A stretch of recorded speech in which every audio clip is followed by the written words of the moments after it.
կային ինչ-որ ասված էր և նկատելի է իհարկե, որ արդեն առաջին դեպքը չի, բազմաթիվ են այն դեպքերը և բարձրաստիճան պաշտոնատար անձիկ Հայաստանի հանրապետական կուսակցության ղեկավարները անում են մի հայտարարություն, որը հետո իրենց իսկ գործընկերներին կամ աշխատակազմին հերքելու անհրաժեշտություն է առաջանում, հերքելու կամ բացատրելու, բարձրաբանելու և այլն։ Սա կարող է նշանակել երկու բան, մեկը, որ իրենք ասում են այն, ինչ մտածում են և հատուկ սկանդալային բնույթ են տալիս, ասացին, որպեսզի երկար քննարկվի, մյուսը, որ իսկապես անզգույշ բաներ են ասում, և հետո պարտավորված են լինում շտկել տեղի ունեցածը։ Երկու դեպքն էլ լավ բնութագիր չի, բայց ես ասեմ, որ եթե անդրադառնանք ասացի էությանը, մի կողմ թողնելով է դաշտակի գաղափարախոսությունը, իրենք ու իրենց դաշտակը, իրենց մնա իրենց դաշտակը,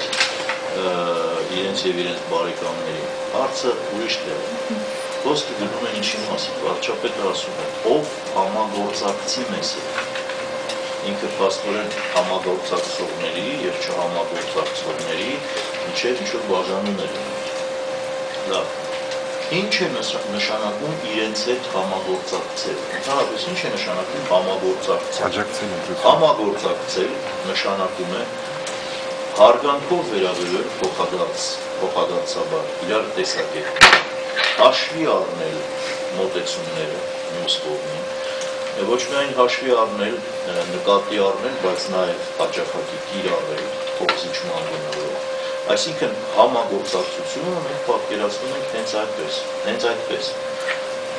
Այնինչ, ինչ որ մենք տեսել ենք պրակտիկայում հանրապետական կուսակցության կողմից, համագործակցության տակ, որպես կանոն, ընկալվում է հլու հնազանդ լինելը։ Ինչ որ իրենք կասեն ճիշտ է, պետք է դրան ենթարկվել, այդպես քվեարկել, չքննադատել և այստեղ գալիս է ամենահետաքրքիրը։ Մեր երկրում փաստորեն քննադատողը, այն ով որ մատնանշում է սխալները, փորձում է ուղղել իրավիճակը ավելի ճիշտ մեկնաբանություններով, ավելի ճիշտ անալիզներ ներկայացնելով, դիտվում է որպես թշնամի, դիտվում է որպես մեկը, որը խոչընդոտում է նրանց կառավարելու հեզասահ գործընթացին։ Մենք թույլ չենք տալու, որ որևէ մեկը այս երկրում հեզասահ իշխի թույլ տալով սխալը սխալի հետևից։ Եթե իսկապես համագործակցելու տրամադրություն ունենային և համագործակցեին, Ադրբեջանը ՄԱԿ-ում չէր ընտրվի ՄԱԿ-ի անվտանգության խորհրդի անդամ, սխալներ թույլ չէին տրվի հայ-թուրքական հարաբերություններում և կատաստրոֆիկ սխալներ թույլ չէին տրվի երկրի տնտեսության մեջ։ Օրինակ, բազմաթիվ օրինագծերի շուրջ դուք տեսել եք, ինչ բանավեճեր են ընթանում ազգային ժողովում։ Մեր ֆրակցիան փոքրաթիվ լինելով 13 երևի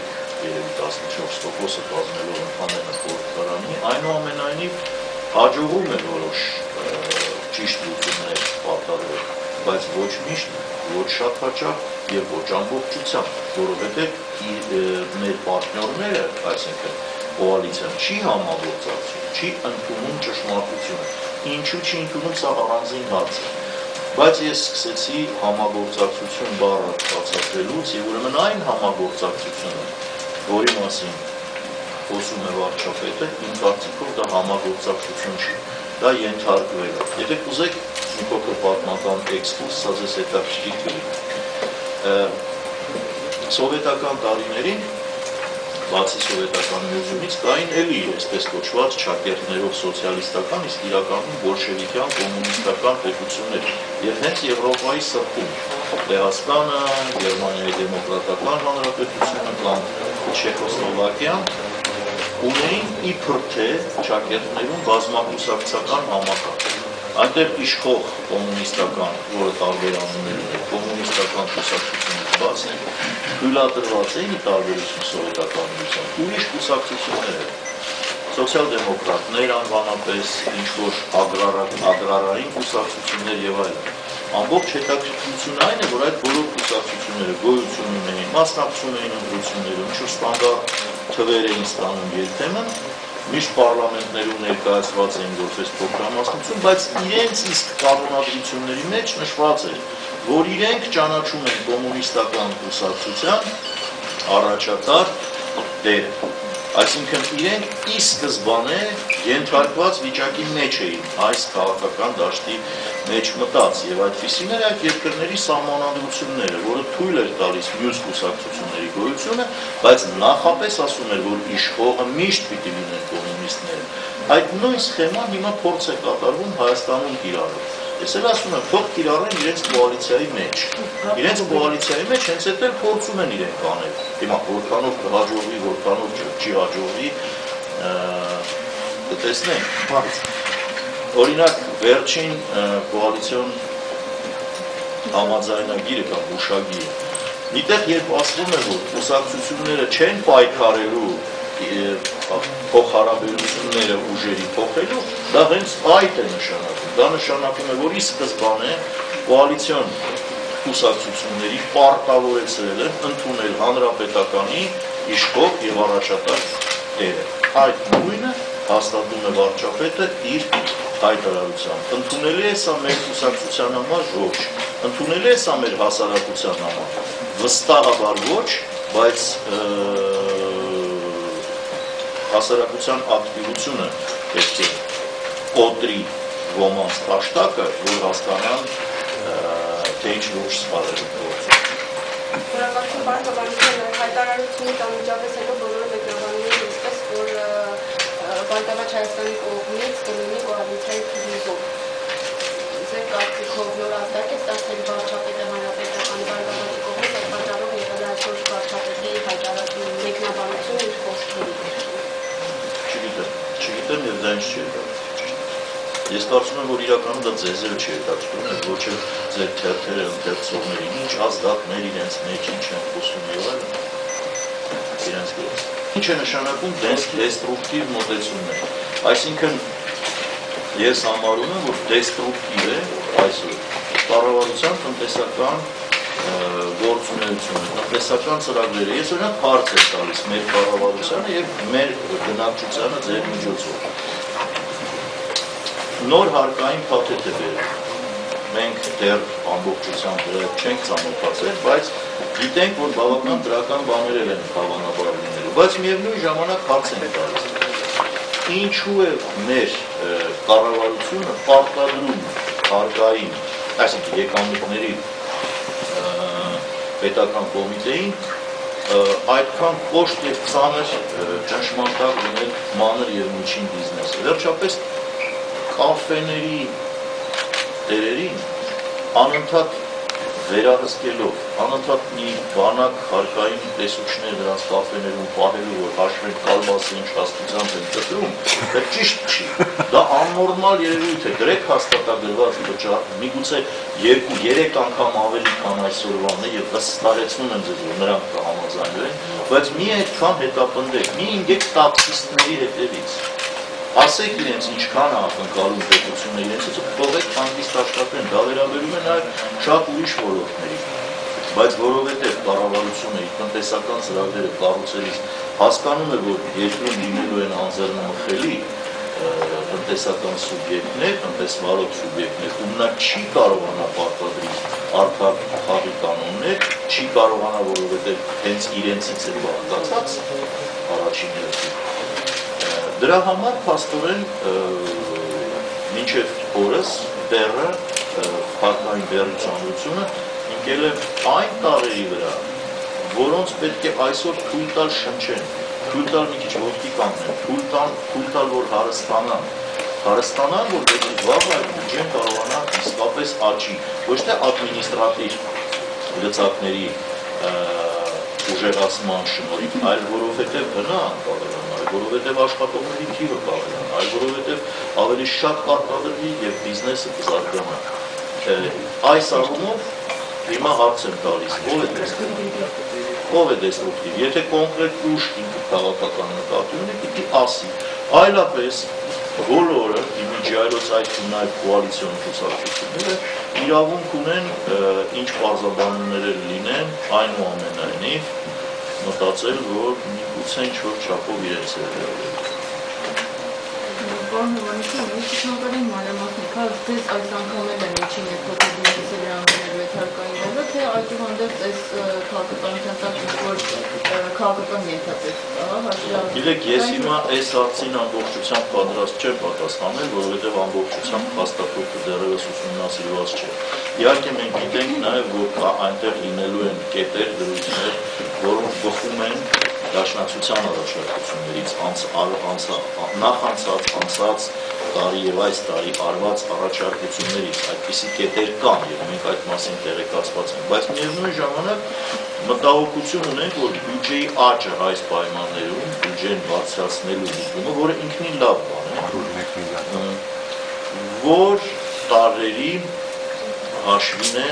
այդ բարձրացումը նախատեսում։ Այսինքն որտեղ են այն ասպարեզները, որտեղ որ ակնհայտ աճ է նկատվելու, այստեղ կարծում եմ որոշակի մշուշոտ պահեր կան։ Եվ իհարկե օրինակ սոցիալական վճարների աճը եւ այլն կարող են լուրջ խնդիրներ ստեղծել։ Բայց կրկնում եմ, այնինչ հիմա ասացի, վերջնական բնույթ չի կրում, որովհետեւ փաստաթուղթը ուսումնասիրվում է եւ դեռ վերջնական է կարծես թե տեսակետ չկա, այնպես որ այդ մասին մենք հաջորդիվ խոսենք, հիմա ես դեռ ամբողջական պատասխան չունեմ։ Իսկ տեսակետին, որ դավված է ինչ-որ կոնկրետ անհնազանդ բիզնեսմեններին կամ գործարարներին։ Դե մեզ մոտ միշտ այդպես է, այսինքն ինչքան է լավ ու ճիշտ օրենք բերի, անպայման ինչ-որ մեջը ինչ-որ մի քաղաքական խթապատճառ նախատեսված է, այսինքն անպայման այդ հաշվարկը կա։ Թե դրականի, թե բացասականի պարագայում, որքան է այդ էլեմենտը ուժեղ նոր գրված պատետում, դժվար է, Պարոն Հովհաննիսյան, խնդրեի մանրամասնեիք, համագործակցության այն տարբերակը, որի մասին դուք խոսեցիք, ինչպես կարող էր ազդել, որպեսզի դուք նշեցիք Ադրբեջանը ոչ մշտական անդամի կարգավիճակ ստանա։ Այսինքն մեր խորհուրդները կլսեին, օրինակ, եւ Հայաստանը իր տեխնացությունը ակտիվ կպաշտպանել նախ Չեհանի, կարծեմ ժամանակին դրել հետեկաշել եւ այլն մանրամասները շատ ինձ հայտնի չեն, բայց դա սխալ է։ Այսինքն, տեսեք, Սլովենիայի եւ Ադրբեջանի միջև է սկզբում գնացել մրցակցությունը։ Եթե լիներ նաեւ Հայաստանը, վստահեցնում եմ ձեզ, որ ձայների որոշակի տոկոս, լուրջ տոկոս Ադրբեջանից եւ Սլովենիայից կգնար Հայաստանին։ Դա կնշանակեր բոլորովին ուրիշ պատկեր։ Եվ այդտեղ կառաջանար մշտական եվրոպա-ամերիկյան մոտեցումը։ Հիշեին, որ այս երկու երկիրները կոնֆլիկտի մեջ են, եկեք ոչ նրան, եւ այդ ձևով օրինակ կարելի է խոչընդոտել Ադրբեջանի մուտքը, բայց Հայաստանը ակտիվ այդ պայքարում չեղավ ցավոք սրտի եւ արդյունքում հիմա արդյունքում ինչպես միշտ հանրապետական կուսակցության եւ երևի արժանապատվության խոսնակները գործիչները փորձում են ասել, որ փորձում են ապացուցել մեր հասարակությանը, որ եղածը ոչ մի բան չի, առանձնապես ոչ մի խնդրեմ չի ներկայացնում, մեզ համար սա մտահոգվելու խնդիր չի եւ այլն, բայց դա սխալ է, սա շատ լուրջ մտահոգվելու հարց է եւ ցավալի է, բայց շուտով մենք դրա դառը պատճառները տեսնենք։ Իսկ մեկնաբանությունը այն, որ դա պարզապես պարտքն է Հայաստանի պաշտպանելու Սլովակիայի մեր եվրոպացի գործընկերների առջև։ Սլովենիայի մասին արդարացված, հայկական պրոտոկոլների բեռի տակ մտնելու եւ այլն, բայց պարզվեց, որ չի կարելի չէ լսել տարիներին, եթե քո շահը ամբողջությամբ չես տեսնում նրանց առաջարկի մեջ, ուղղակի հույսը դնել, որ հետո երևի լավ կլինի, օրինակ, եթե Սլովենիան ու Ադրբեջանը մտնեն մրցակցության մեջ, Սլովենիայի շանսերը շատ ավելի լավն են, որովհետև Եվրամիության անդամ է։ Այդպիսի հաշվարկները որպես կանոն թույլ չեն դուրս գալիս, որովհետև պետք է լսել մարդկանց, ով առնվազն այդ հարցերում մի քիչ ավելի շատ փորձ ունի։ Երկիր օրացով պարոն Հովսյան, եթե կարելի է անդրադառնալով ՀԱԿ-ին, իրենց վերջին հանրահավաքի ժամանակ նշեցին, որ Դե շատ հետաքրքիր է, որ ոչ մեկին ՀԱԿ-ը այլևս չի հետաքրքրում, բացի երկիր օրացույցից։ իրենց վերջին հանրահավաքի ժամանակ նշեցին, որ նախագահային հրաժարականին եթե չհասնեն մինչև խորհրդարանական ընտրությունները, ապա խորհրդարանական ընտրություններում մեծ թվով ձայներ հավաքելու միջոցով կհասնեն նախագահի հրաժարականին։ Այն ինչպես է պատկերացնում։ Հիմա ինչ կարող եք ինձ բացատրել իրենց ասածը, մեր մի տարի առաջ ասածից ինչով է տարբերվում, բայց իրենք մի տարի առաջ ասում էին, որ ինչ ընտրություն ունի, միայն արտահերը,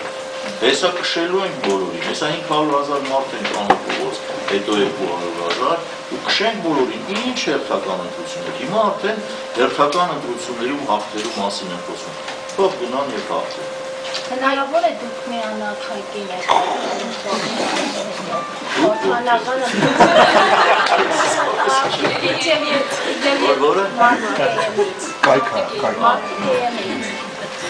Քան որ Արտուշ Աշխարհազյանը մեր հետ զրույցում բացառեց, դա ասաց այս բանին չեն քննարկել, չկարողացավ։ Բնականաբար չենք քննարկել, բայց դրա համար էլ ես ասում եմ, գիտեք, սա շատ լուրջ հարց է, ես կարծում եմ, որ մեր սահմանադրությամբ, մեր օրենսդրությամբ և մեր ոգիների մեջ ամրապնդված այն մոտեցումը, որ հայ առաքելական եկեղեցին առանձնահատուկ տեղ ունի, ճիշտ է, և սակայն առաջին հերթին դա պետք է վերաբերի հոգևոր ոլորտին, ոչ թե նյութական։ Սակայն մյուս կողմից ակնհայտ է, որ ինչպես Հայաստանի Հանրապետության բոլոր քաղաքացիները, թե ողջ, թե այլևս մահացած, եղել են ենթարկվել են սովետական բռնատիրական կարգերին և եղել են զոհ, փաստորեն հսկայական քանակությամբ էլ բռնադատվածներ են ունեցել։ Դրանց մեջ որպես առաջին զոհերից մեկը պետք է նշել հայ առաքելական եկեղեցին։ Սպանված կաթողիկոսներ, աքսորված գնդակահարված եպիսկոպոսներ և ընդհանրապես եկեղեցու սպասավորներ, այս ամեն ինչը եղել է։ Եվ իհարկե թալանված, խլված բույք, մինչև թալանված, խլված բույքը մենակ սովետական երևույթ չի, ցարական կայսրության ժամանակ էլ փորձեցին այդ անել, բայց որոշ քաղաքական ուժեր են ժամանակ պատժեցին